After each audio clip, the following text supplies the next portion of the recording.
චේතනා චේතනා මේ ඉන්නේ චේතනා සානකගේ වයිෆ් කතා කරාද? ඔයා මගේ මේ ලාච්චුව විශ්වද? මම පිස්සුදානේ. මගේ කොණ්ඩේ යනවා කියලා දන්නවද? ඒකට මම මොනවද ගාන්නේ කියලා දන්නවද? සැටිනියකනේ. හැමදාම උදේට 0.5ක් මම එක දිගට ගෑව දවස් 29ක්. අද ගන්න හොයද බඩු නෑ. මං ඔයාගේ ලාච්චු අවසන් නෑ අනේ. එතකොට මොකද්ද මේකට උනේ? බහිරවෙක් ගත්ත කියලාද කියන්නේ? ඔයාගේ ඔය ලාච්චුව මම මාස ගානකින් ඇල්ලුවත් බල්ලා නෑ. හැබැයි පොඩි එකා නම් ඊයේ මේ පැත්තේ කැරකුණා. මොනවා? හිච්ච? ඒ මෙහරි.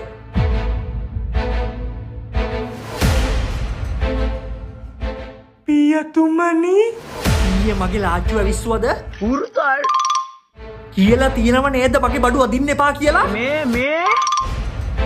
මේ ලාච්චුවේ තිබිලා මොනවා හරි ගත්තද? මොනවා හරි ගත්තද? හිච්චට මම කොහොමද කියලා තියන්නේ? ගත්ත බඩුව ගත්ත තැන තියන්න ඕන. දැන් කෝ හිච්ච ගත්ත එක? මගේ කාමරේ. මොන හරි කරමරින් එක. ගත්ත බඩුව ගත්ත තැන තියන්න දන්නේ? හරිෂෝ පොඩි එක හදපු විදිය. අසරණ අපේ හිච්චා තාත්තගේ කාමරෙන් උස්සපු බාණ්ඩෙත් අරගෙන ආපහු එනවා. ඔය මොකද්ද?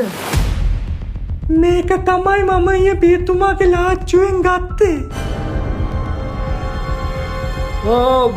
සැටිනි බොටල් එක නෙමෙයිද ගත්තේ? පුරුකල්. සුරුපී කාන්තා රූපෙකතු? මේ මොනවද මේ?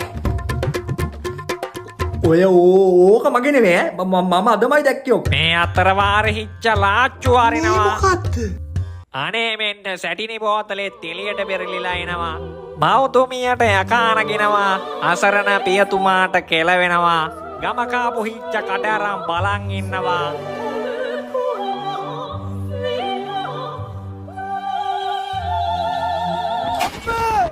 මව්තුමියගේ අයෝමය පහරට කෙස් ගස් 3ක් ගැලවිලා ගියා පියතුමනි.